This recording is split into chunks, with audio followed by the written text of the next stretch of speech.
গত জমায় আলোচনা করছিলাম যে মানুষকে আল্লাহ বলছিলেন আফা হুকুমাল জাহিলিয়াতি ইয়াবগুন, তাহলে কি তারা জাহিলিয়াতের বিধান চায়? অর্থাৎ ইসলাম এসে যাওয়ার পরেও কি তারা জাহিলিয়াতে থাকতে চায়? জাহিলিয়াতি তাদের ভালো লাগে, জাহিলিয়াতি তারা চাচ্ছে? আল্লাহ বলছেন ওয়ামান আহসানু মিনাল্লাহি হুকুমান লিকাওমিন ইউকিনুন। যে সমস্ত মানুষ দৃঢ় বিশ্বাস রাখে তাদের জন্য আল্লাহর বিধানের চাইতে আর কার বিধান উত্তম। অর্থাৎ যে সমস্ত মানুষ ইয়াকিন রাখে, এখানে মুমিন না বলে ইয়াকিনের কথা বলা হয়েছে। ইয়াকিন মানে হচ্ছে দৃঢ় বিশ্বাস, ভাষা বিশ্বাস না। এই দৃঢ় বিশ্বাসী মানুষদের জন্য বলা হচ্ছে যে তাদের জন্য আল্লাহর বিধানের চাইতে আর কার বিধান উত্তম, অর্থাৎ এর চাইতে উত্তম বিধান হতে পারে না। এরপরে আল্লাহ বলছেন ইয়া আইয়ুহাল্লাযীনা আমানু লা তাত্তাখিযুল ইয়াহুদা ওয়ান নাসারা আউলিয়া। হে ইমানদারগণ, তোমরা ইহুদি এবং নাসারা এই দুই জাতিকে কখনোই অভিভাবক রূপে, বন্ধু রূপে গ্রহণ করিও না। ডাইরেক্ট নিষেধ। কেন? এই ইহুদি নাসারা সারা বিশ্বের দিকে তাকিয়ে দেখেন তারা কিভাবে মুসলমানদেরকে মারতেছে। অর্থাৎ ধর্মের কারণেই শত্রু, কিন্তু যেটাই অজুহাত, যেমন ইরাক ধ্বংস করে দিল, লেবানন, সিরিয়া, বিভিন্ন এলাকায় এরা ধ্বংস করে দিচ্ছে, আফগানিস্তানের সাথে যুদ্ধ করছে। এখন আপনারা দেখছেন ফিলিস্তিনের অবস্থা। এই যে পরিস্থিতিগুলো তৈরি করছে এরা কারা? এরা হচ্ছে ইহুদি নাসারা। এই ইহুদি নাসারা এগুলো করতেছে, আর এগুলো করার কারণ হচ্ছে এই যে তারা মুসলমানদের কখনো বন্ধু হতে পারে না। এজন্য মুসলমানরা কখনো তাদেরকে বন্ধু হিসেবে গ্রহণ করবে না। আল্লাহ আগে নিষেধ করতেছেন যে ভুল করিও না, এদেরকে বন্ধু হিসেবে গ্রহণ করো না। আগে সতর্ক, এদেরকে বন্ধু হিসেবে গ্রহণ করা যাবে না। বা'দুহুম আউলিয়া ও বা'দ, এই ইহুদি এবং খ্রিস্টান এরা একে অপরের বন্ধু। বাহ্যিকভাবে আপনি যতই তাদের মধ্যে শত্রুতা দেখতে পান, যতটাই বিদ্বেষ দেখতে পান, হিংসা দেখতে পান, কিন্তু এক জায়গায় তারা একমত, তারা হচ্ছে মুসলমানদেরকে কিভাবে শায়েস্তা করতে হবে এ বিষয়ে ইহুদি এবং খ্রিস্টানের একমত। এখানে কোনো দ্বিমত নাই। আল্লাহ যেমন বলছেন যে তোমরা আল্লাহর দিনকে কায়েম করো, ওয়ালা তাফাররাকু, আর এতে মতভেদ করো না, বিভক্ত হও না, ফারাক হও না। এই জায়গাতে যেমন মুসলমানদের একমত হওয়া লাগবে, ঠিক ওরা ওইখানে একমত মুসলমানদের শায়েস্তা করবে। এজন্য এদেরকে কখনোই বন্ধু হিসেবে গ্রহণ করা যাবে না। লাইট অফ করেন তো, বিরক্ত করছে, আলোক করে দেন। এরপরে আল্লাহ বলছেন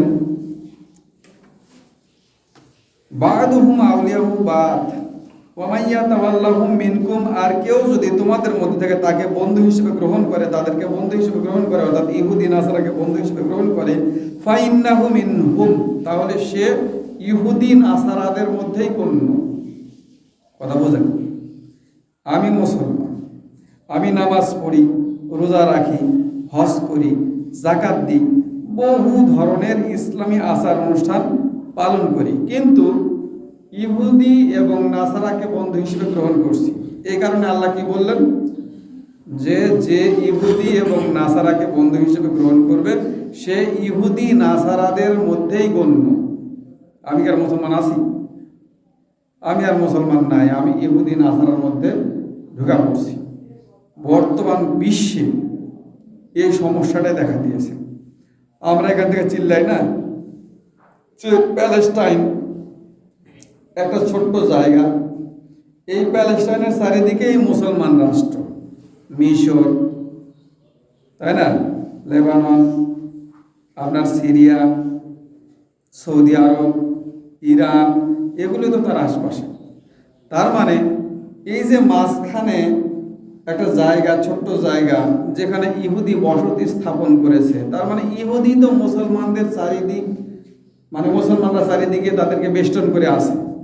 তাহলে সমস্যা হলে ইহুদির হওয়ার কথা, কিন্তু সমস্যা ইহুদির না, ওই গুটি কয়েক ইহুদি প্যালেস্টাইনের মুসলমানকে মারা সাফ করে ফেলতেছে, আর চারিদিকে মুসলমান আছে, এরা কিছুই বলছে না। কেন কিছু বলছে না? আজকে বুঝে নেন কেন কিছু বলছে না। কিছু বলছে না এই জন্য যে আল্লাহ বলছে যে তোমরা ইহুদি নাসারাদেরকে নিজেদের বন্ধু হিসেবে গ্রহণ করো না। কেন বন্ধু হিসেবে গ্রহণ করবে না? ওদেরকে যদি তোমরা বন্ধু হিসেবে গ্রহণ করে তাহলে ওরা তোমাদের মতো হবে না, তোমরাই ওদের মতো হয়ে যাবে। তোমরা মুসলমান থাকবে না, তোমরা ইহুদি নাসারা হিসেবে গণ্য হবে। এই মুসলমানরা ইহুদি নাসারা হিসেবে গণ্য হয়ে গেছে, এজন্য এরা ইহুদি নাসারাদের পক্ষ অবলম্বন করে। ওই যে গুটি কয়েক মুসলমান মুজাহিদ যারা যুদ্ধ করছে, জিহাদ করছে, এদের পক্ষ অবলম্বন করতে পারছে না। কেন? আমেরিকাকে বন্ধু বানাইছে। আমেরিকা ইহুদি খ্রিস্টান, ওদেরকে বন্ধু বানাইছে, ওরাও এখন ইহুদি খ্রিস্টানের কাতারে চলে গেছে, ওরা আর মুসলমানের কাতারে নাই। এটাই হলো সমস্যা। যদি তারা মুসলমানদের কাতারে থাকতো তাহলে প্যালেস্টাইনের এই অবস্থা হতো না। এজন্য এই কাজ করা যাবে না, আল্লাহ আগেই নিষেধ করছেন। কিন্তু আমরা সারা বিশ্বের দিকে তাকিয়ে দেখেন, প্রত্যেকটা জায়গাতেই সবাই ইহুদি নাসারাদের সাথে লিয়াজু করে চলতেছে, কেউ বাদ নাই। মানে ওদেরকে তেল মর্দন না করলে আর চলে না, মানে নিজের মাথায় আর শক্তি নাই। এরপরে আল্লাহ বলছেন, ইন্নাল্লাহা লা ইয়াহদিল কওমাজ জালিমিন। এটা খুবই গুরুত্বপূর্ণ কথা। আল্লাহ বলছেন, আল্লাহ জালিমদেরকে কখনো হেদায়েত দেন না। কথা বলছেন ইহুদি নাসারা সম্পর্কে, এর মধ্যে জালিম আসলো কোত্থেকে? বিষয়টা এরকম না। এর মধ্যে জালিম আসলো কোত্থেকে? এর মধ্যে জালিম আসলো এইখান থেকে যে আমি যখন ইহুদি বা নাসারার সাথে বন্ধুত্ব করছি তখন আমি জালিম হয়ে গেছি। আমি তখন আর স্বাভাবিক নাই, মুসলমান নাই, জালিম। কেন জালিম? ওই যে প্যালেস্টাইনের উপর জুলুম হচ্ছে, আমি কি তার প্রতিকার করছি? না, বরং ইহুদি নাসারাদেরকে বন্ধু হিসেবে গ্রহণ করার কারণে আমি আমেরিকার পক্ষে কথা বলছি, ঠিক কিনা? আমি জালিম হতে বাকি আছি? নাই। এজন্য আল্লাহ বলছেন, ইন্নাল্লাহা লা ইয়াহদিল কওমাজ জালিমিন। আল্লাহ জালিমদেরকে হেদায়েত দেন না, এরা হেদায়েত পাবে না, কারণ জালিমের দোষর হয়ে গেছে, এরা জালিম হয়ে গেছে। আর জালিম হলে কি হবে? এখানে আমি বারবার একটি কথা বলার চেষ্টা করেছি, কাফের 4 প্রকার: মুনাফিক, মুশরিক, জালেম, ফাসিক। তাহলে কার মধ্যে গেছি? জালিম হয়েছি মানে আমি কিন্তু কাফের হয়ে গেছি। কেন? এই কারণে আল্লাহ বলল ইহুদি নাসারার সাথে বন্ধুত্ব করিও না, আল্লাহর আদেশ কিনা। আর আমি ইহুদি নাসারাদের সাথে বন্ধুত্ব করছি, তাহলে আমি আল্লাহর হুকুম মানলাম না আল্লাহর হুকুমের বিরোধিতা করলাম? তাহলে আমি কি এখন ইমানদার আছি? নাই, আমি কাফের কাতারে চলে গেছি। বোঝা লাগবে কথার মার্কেন্স। আমি আর ইমানদারের কাতারে নাই, কিন্তু আমি মনে করছি আমি ইমানদার। কেন? আমি নামাজ পড়ি, আমি রোজা করি, আমি হজ করি, আমি যাকাত দিই, কিন্তু মূল সমস্যা যেখানে, সেখানে তো আমি হাত দিচ্ছি না। আমি যে ইহুদি নাসারার সাথে বন্ধুত্ব করে জালিম হয়ে গেছি, ইমানদারের খাতার থেকে নাম উঠে গেছে, ও বিষয়ে আমার কোনো ভ্রুক্ষেপ নাই। কঠিন কথা, কোরআন এজন্য বোঝা লাগবে। আল্লাহ এজন্য আগে ইমানের কথা বলেন, আগে পড়ার কথা বলেছে। ইকরা বিসমি রাব্বিকাল্লাযী খলাক, পড়ে আগে বোঝা লাগবে। যারা পড়ে বুঝে ইমান আনিছে, ওর ইমান মরবে না। সাহাবীদের ইমান নড়েনি। কেন নড়েনি? ওরা যায় না বুঝে তারপরে ইমান আনছে। আর আমি মায়ের পেটের থেকে বলে মুসলমান হয়ে এবার আছি। আমি মায়ের পেটের থেকে মুসলমান হয়ে বেড়াইছি। এখন মদ খাই, গাঁজা খাই, বিড়ি খাই, যাই খাই না কেন আমি মুসলমান। কেন? আর মা মুসলমান, আর বাপ মুসলমান, তাই আমি মুসলমান। এটা কি মুসলমানের সংজ্ঞা হলো? ডাক্তারের পেট থেকে বাড়ালে ডাক্তার হওয়া যায় নাকি? ওইখানে ঠিকই বুঝি যে না, ডাক্তারের পেটের থেকে বাড়ালে ডাক্তার হওয়া যায় না, মাস্টারের পেটের থেকে বাড়ালে মাস্টার হওয়া যায় না, আলেমের পেটের থেকে বাড়ালে আলেম হওয়া যায় না, কিন্তু মুসলমানের পেট থেকে বাড়ালে মুসলমান হওয়া যায়। এর চাইতে মূর্খ গাধা পৃথিবীতে আর কেউ আছে কিনা আমার জানা নাই। গাধা মানে দুনিয়ার বিষয়ে সব বুঝি, আখিরাতের বিষয়ে আসলে বুঝি না। মুসলমানের পেট থেকে বেরোলে মুসলমান হওয়া যায় না। মুসলমানের নাম হচ্ছে প্র্যাকটিক্যাল। আপনি প্র্যাকটিক্যালি মুসলমান তো মুসলমান, তাছাড়া মুসলমান যে যাই বলুক। আপনি নামাজ পড়েন, রোজা করেন, হজ করেন, যাকাত দেন, কে আবু জেহেল এগুলো করেনি? আবু জেহেল কাফের লোকে, আবু জেহেল হজ করেছে, প্রমাণ আছে। আবু জেহেল হজ করেছে, প্রমাণ নাই? প্রমাণ কোরআনে প্রমাণ আছে, আল্লাহ বলেছে। জাহেলকে আমি কাফের বলছি কেন? আমি যেরকম মুসলমান, আবু জাহেল এরকম মুসলমান। আবু জাহেলকে কাফের বলার কি কারণ আছে? আবু জাহেলকে কাফের বলার কারণ এইটাই, সে নবীকে না মেনে, নবীর ইসলাম না মেনে সে কি করছে, কিছু ইসলামিক অনুষ্ঠান পালন করে মনে করছে আমার চাইতে বড় মুসলমান কেউ আছে। আমরা যেমন এখন মনে করি কিছু ইসলামী আচার অনুষ্ঠান পালন করে মনে করি আমার চাইতে বড় মুসলমান আর কেউ আছে। আর যখন ছাপ্পা দেওয়ার সময় আসে তখন যে ইসলাম চায় না, শরিয়া আইন বিশ্বাস করে না, সেখানে ছাপ্পা দেওয়ার কথা চিন্তা করে। ইমানদারের লক্ষণ এটা, ইমানদারের লক্ষণ। ইমান চলে গেছে, মরে দেখেন বুঝতে পারবেন ইমান আছে কি নাই। এখন তো বললে পারে বলবেন যে হুজুররা বলছে, হুজুরের স্বার্থে বলছে, এই সেই হাবি যাবি। মরলে বুঝবেন হুজুররা স্বার্থে বলছেন, আপনাকে দাওয়াত দিছে। মরেন বুঝবেন। আল্লাহ বারবার কোরআনে এই কথাগুলোই বলছে, কিভাবে আমি ইন্টারন্যাশনালি ডিল করব, কিভাবে আমি ডোমেস্টিক যে রাষ্ট্রীয় ব্যাপার স্যাপার আছে ডিল করব, এগুলো কথা তো বেশি বলছে। আর বলে যে কোরআনে রাজনীতি নাই, নাদান মূর্খরা বলে কোরআনে রাজনীতি নাই। এটা কি, এটা কি, হোয়াট ইজ দিস? আর কি বলছে, তুমি ইহুদি নাসারার সাথে বন্ধুত্ব করেও না। ইহুদি নাসারার সাথে বন্ধুত্ব করে মানে কি? আমেরিকার সাথে বন্ধুত্ব করিও না, কানাডার সাথে বন্ধুত্ব করো না। ইহুদি নাসারা তোমরা কি করো? তোমরা নিজেরা ঠিক হও। তোমরা যে মুসলিম রাষ্ট্রগুলো আছো, ইমানের উপর দাঁড়িয়ে যাও। তোমরা নিজেরা নিজেদের মধ্যে সবকিছু করো, তাদেরকে অন্তরঙ্গ বন্ধু হিসেবে গ্রহণ করো না। তাহলে কি হবে? সব মুসলমান যখন এক জায়গাতে একীভূত হয়ে যাবে, আল্লাহর আদেশ আনা আকিমুদ্দিন ওয়ালা তাফাররাকু ফি, আল্লাহর দ্বীনকে প্রতিষ্ঠিত করো, এতে কোনো মতভেদ করিও না। ওই যে মতভেদ না করলেই এখানে আল্লাহর রহমত চলে আসবে, এখনো ফেরেশতা নাজিল হবে। আপনি খালি আল্লাহর জন্য দাঁড়িয়ে যান, সবাই এক হয়ে দাঁড়িয়ে যান, ফেরেশতা নাজিল হবে। ওটা শুধু সেই যুগে ছিল না, প্রত্যেকটা যুগে যুগেই ছিল। নমরুদের সাথে ইব্রাহিম আলাইহিস সালাম যখন যুদ্ধ করছেন, পৃথিবীর কেউ তার সাথে ছিল না। ইব্রাহিম আলাইহিস সালাম কতটা একিন, একাই দাঁড়াইছেন।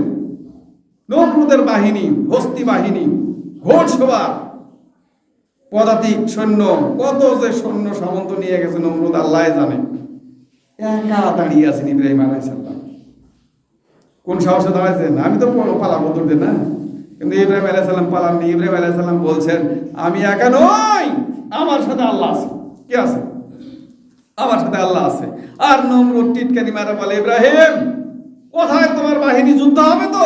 আমি এত যোদ্ধা নিয়ে আসছি, তুমি একাই দাঁড়িয়ে আছো, তোমাকে তো একটা চড় মারলে উঠি চলে যাবা, তাই না? ইব্রাহিম আলাইহিস সালাম বলছেন, ওয়েট, একটু অপেক্ষা করুন, আল্লাহ সেনাবাহিনী দিয়ে পাঠাবে। আল্লাহর সেনাবাহিনী মশা, মশা থেকে গুন গুন গুন গুন করে যখন মশা আসতেছে, নমরুদ হাসতেছে। এটা কোনো সেনাবাহিনী হলো? কিন্তু বোঝেনি যে আল্লাহর সেনাবাহিনীর জোর কত, তাই না? প্রত্যেকটা হাতির গায়ে, প্রত্যেকটা ঘোড়ার গায়ে, প্রত্যেকটা মানুষের গায়ে এই মশা লেপটা ধরলো, মুহূর্তের মধ্যে সমস্ত রক্ত শোষণ করে একদম রক্ত শূন্য হয়ে সব মরে গেছে। নমরুদকে কিন্তু মারো, চিন্তা কর, ও দেখানো সবগুলো কিন্তু ওমরের সাপ। নমরুদকে কিন্তু মশায় মারেনি। নমরুদের জন্য এত মশা বরাদ্দ ছিল না, তার জন্য একটা মশা বরাদ্দ ছিল, তা আবার ল্যাংড়া। ওই মশা যায় নমরুদের নাক দিয়ে মাথার মধ্যে ঢুকে খালি কুটকুট কুটকুট করে কামড়ায়, তাই না? অনেক যন্ত্রণা দিয়ে নমরুদকে মারা হয়েছে, অনেক যন্ত্রণা দিয়ে। এই যখন একটু এই মাথায় এমনি করে দেয় না, কানের মধ্যে কিছু ঢুকলে আপনার কেমন লাগে? মাথার মধ্যে ঢুকিয়েছে, আপনার কানের মধ্যে একটা পিঁপড়া ঢুকলে তো অস্থির, ঠিক না? ওরা ঢুকেছে বুঝি মস্তিষ্কে, বোঝানো অবস্থা কি? এ হচ্ছে আল্লাহর সেনাবাহিনী। সুতরাং মুসলমানদের যেটা বলা হয়েছে যে তোমরা এক হও, এক হয়ে আল্লাহর দ্বীন কায়েমের জন্য নামে পড়ো, ফেরেশতা নাজিল হবে যেভাবেই হোক। কিন্তু আমরা ওই বিশ্বাস করতে পারি না, এটা হলো আমাদের দুর্বলতা। আমরা কি করি? আল্লাহ আরো ব্যাখ্যা দেয়া বলতেছেন, আমরা কি করি? আসেন সেই ব্যাখ্যাতে যাও। আল্লাহ বলছেন, ফাতারাল্লাযীনা ফী কুলুবিহিম মারাদুন ইউসারিউনা ফীহিম, তুমি দেখবে, আল্লাহ রাসূলকে আল্লাহ বলছেন তুমি দেখবে, আল্লাযীনা ফী কুলুবিহিম মারাদুন, যাদের মনের মধ্যে ব্যারাম আছে। আমার মনের মধ্যে ব্যারাম নাই, ব্যারাম আছে। ইউসারিউনা ফীহিম, তারা তাদের দিকে দৌড়ে যাচ্ছে, ইহুদির দিকে দৌড়ে যাচ্ছে, খ্রিস্টানের দিকে দৌড়ে যাচ্ছে। ইয়াকুলুনা, তারা বলছে এবং মুখে কি বলছে? নাকশা, আমরা ভয় করছি। কি হচ্ছে বর্তমান জামানায়? দেখেন এটাই চলছে, নাকশা, আমরা ভয় করছি। আইয়ুসিবানা দাইরা, আমাদের উপর ভাগ্য বিপর্যয় নেমে আসবে। আমাদের উপর কি নেমে আসবে? ভাগ্যের বিপর্যয় বলে নেমে আসবে। অগজন বলা হচ্ছে ইমানের উপর দাঁড়িয়ে যাও, একিনের উপর দাঁড়িয়ে যাও। ইহুদি নাসারার সাথে এত ঘুষঘুষানির দরকার নাই, মাজায় শক্তি নিয়ে দাঁড়াও, আল্লাহ সাহায্য করবে, আল্লাহ সাহায্য আসবে, ফেরেশতা আসবে। কিন্তু আমি তখন মনে মনে যে আমি চর্মচক্ষে দেখতেছি, আরে সব বোনাস, বাংলাদেশের মতন একটা ছোট রাষ্ট্র, চারিদিকে আবার ভারত, আমরা যাবো কোথায়? ভারতের চাপা খায় তো মরে যাবো, তাই না? কারণ ভারতের চাপা খায় মরে যাওয়ার চিন্তা করে এই চিন্তাটাই বলছে নাকশা, আমরা ভয় করছি ভারত চারিদিক থেকে আমাদেরকে চাপা ধরবে, বাঁচপারি দিবে না। কিন্তু আল্লাহ বলছেন ও চিন্তা করা তোমার দরকার নাই, তুমি সঠিকভাবে এগিনের সাথে দাঁড়াও, ওর সাথে তোমার কিছু করা লাগবে না, ফেরেশতা নাজিল করে ভারতকে উড়িয়ে দিবে। কিন্তু আমার ওই বিশ্বাস আসেনি, ওই একিন আসেনি, আমার ওই বিশ্বাস আসেনি, একিন আসেনি, আমি ভয় করছি। আর আল্লাহ বলছেন ফাসাল্লাহ, আশা করা যায় আল্লাহ যদি চায় আইয়াতি বিল ফাত, আল্লাহ বিজয় দান করবেন। আমরা ভয় করছি ইহুদি আমাদের চাপবে, আমেরিকা আমার উপর চাপবে, কানাডা আমার উপর চাপবে, এই ইহুদির বাচ্চা ইসরায়েল আমার উপর চাপবে। এভাবে আমি বিভিন্নভাবে চিন্তা করতেছি, ভয়ে আছি, আমরা ভয় করছি। আল্লাহ বলছেন আল্লাহ তো বিজয় দিবে। আল্লাহ কি দিবে? বিজয়। আল্লাহ দিতে যাচ্ছেন বিজয়, আর আমি আছি ভয়, এজন্য আমার বিজয় আসে না। আল্লাহ বিজয় দিতে চায়, আমি থাকি ভয়ে, তাহলে বিজয় আসে? আসবে না। এরপরে আও আমরিন মিন ইনদিহি, অথবা তার পক্ষ থেকে কোনো ফায়সালা, কোনো বিষয়ের ফায়সালা এসে যাবে। ফায়ুসিবুহু আলা মা আসাররু ফি আনফুসিহিম নাদিমিন, এখন যাদের মনের মধ্যে ব্যারাম আছে এই লোকগুলা তখন কি হবে? নাদিমিন, তখন তারা লজ্জিত হবে। তদানীন্তন সময়ের কথা বলছেন, আল্লাহ রাসূলের সময়কার কথা বলছেন। তখনও হয়েছিল বদরের যুদ্ধে যেতে হবে, উহুদের যুদ্ধে যেতে হবে, ইহুদিরা ঝামেলা করতেছে, তাদের সাথে যুদ্ধে যেতে হবে। বনু কুরাইজা ঝামেলা করছে, বনু কায়নুকা ঝামেলা করছে, এদের সাথে এদের বিরুদ্ধে যুদ্ধে যেতে হবে। এরকম কথা যখন আল্লাহ বলছিলেন, তখন কিছু লোক বলছেন না, তাদের সাথে নেগোসিয়েশন করে চলতে হবে, তাদের সাথে কথাবার্তা বলে একসাথে না চলতে হবে। এরকম কিছু লোক ছিল, ওই লোকগুলা তখন লজ্জিত হয়েছিল যখন সবগুলো জায়গায় আল্লাহ রাসূল বিজয় লাভ করলেন, বনু কুরাইজাকে বহিষ্কার করে দিলেন, ইহুদিদের মদিনা থেকে সবগুলোকে বহিষ্কার করে দিলেন। তখন যারা এরকম বলছিল, এরা বিশেষত আব্দুল্লাহ ইবনে উবাই এবং তার সাংবাদিক, এরা হচ্ছে আব্দুল্লাহ ইবনে উবাই এবং তার সাংবাদিক। বর্তমান জামানায় আব্দুল্লাহ ইবনে উবাইয়ের কোনো অভাব নাই। দেখছেন না মিডিয়াতে, বাংলাদেশের জনগণ চাচ্ছে আমরা ভারতের তাবেদার হব না, আমরা স্বাধীন তো স্বাধীন, স্বাধীন হয়েই বাঁচতে চাই। তখন একদল বলে যে ভারত তিন দিক থেকে ঘিরে আছে, একদিকে সমুদ্র, সমুদ্র ঝাঁপতে পড়ে মরবো, আর ভারত ছেড়ে দিলে বাঁচবো।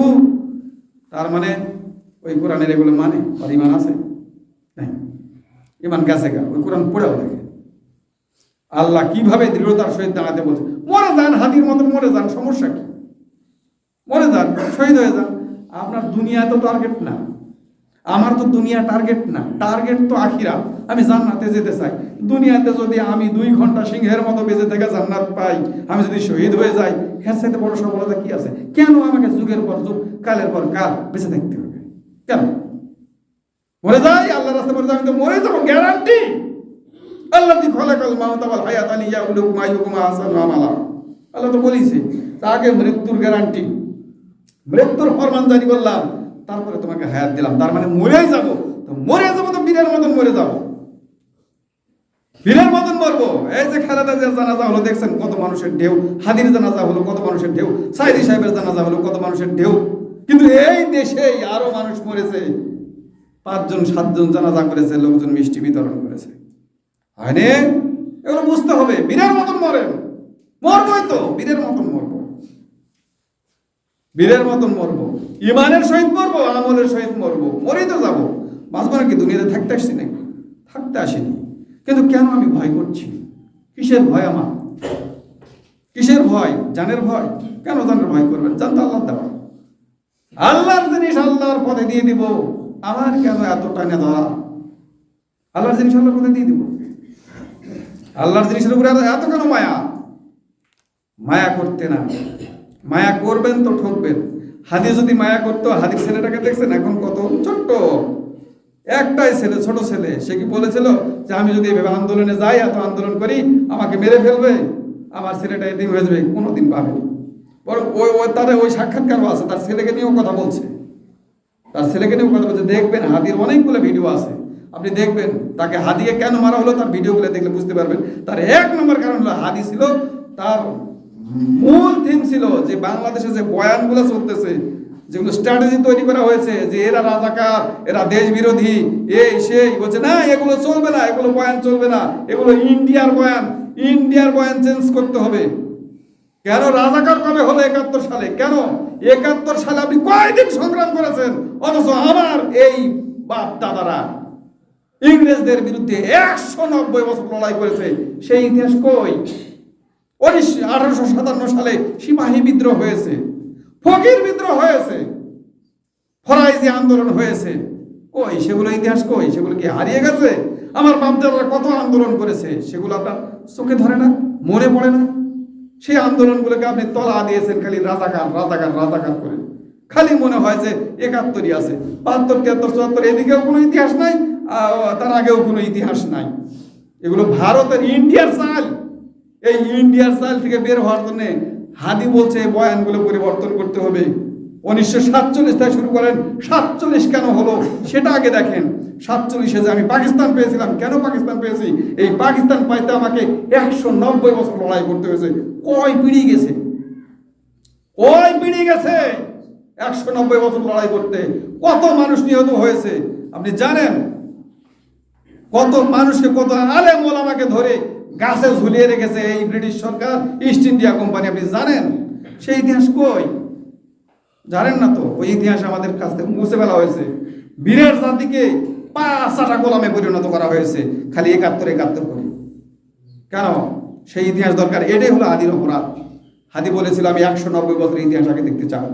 আমার বাপ দাদা 190 বছর ধরে এই ব্রিটিশদের বিরুদ্ধে সংগ্রাম করে পাকিস্তান কায়েম করেছে, আর আপনি আজকে বলছেন অভিশপ্ত পাকিস্তান। কেন? পাকিস্তান না হলে তো বাংলাদেশে হতো না। পাকিস্তান হয়েছে বলে বাংলাদেশ হয়েছে। কেন আপনি আপনার শিকড়কে ভুলে যাচ্ছেন? এগুলো হচ্ছে হাদির অপরাধ। এই অপরাধে হাদিকে জীবন দিতে হলো। হাদি মরে যাওয়ার আগে বলছে তাকে অন্তত 10 বার প্রাণনাশের হুমকি দেওয়া হয়েছে। সে থানায় গেছে, ডায়েরি করেছে যে আমাকে এই মোবাইল নাম্বার থেকে হুমকি দেওয়া হচ্ছে, এভাবে এইভাবে। একদিনে তাকে হত্যা করা হয়নি, কিন্তু হাদি দমে যায়নি। হাদি ওই মরার আগেই বলে গেছে যদি মরে যায় বীরের মতন মরে যাব, কিন্তু এই ইন্ডিয়ার 5টা গোলাম হয়ে থাকবো না। কেন আপনারা ইন্ডিয়ার 5টা গোলাম হবেন না? কেউ যদি ইন্ডিয়ার 5-8টা আসে তাকে আপনারা বরখাস্ত করে দেবেন, বয়কট করে দেবেন, চলবে না এটা। বাংলাদেশ বাংলাদেশের মতো থাকবে। আমি আমার স্বাধীনতা উপভোগ করতে চাই, এইটা কখনো ভুলে যাবেন না। এরপরে আল্লাহ বলছেন, আজকে আর না বলি, 20 বেজে গেছে না? তো যতটুকু আলোচনা করেছি এই আলোচনা থেকে যে আমাদের বাস্তব জীবনে শিক্ষা নিয়ে আমাদের আমল করা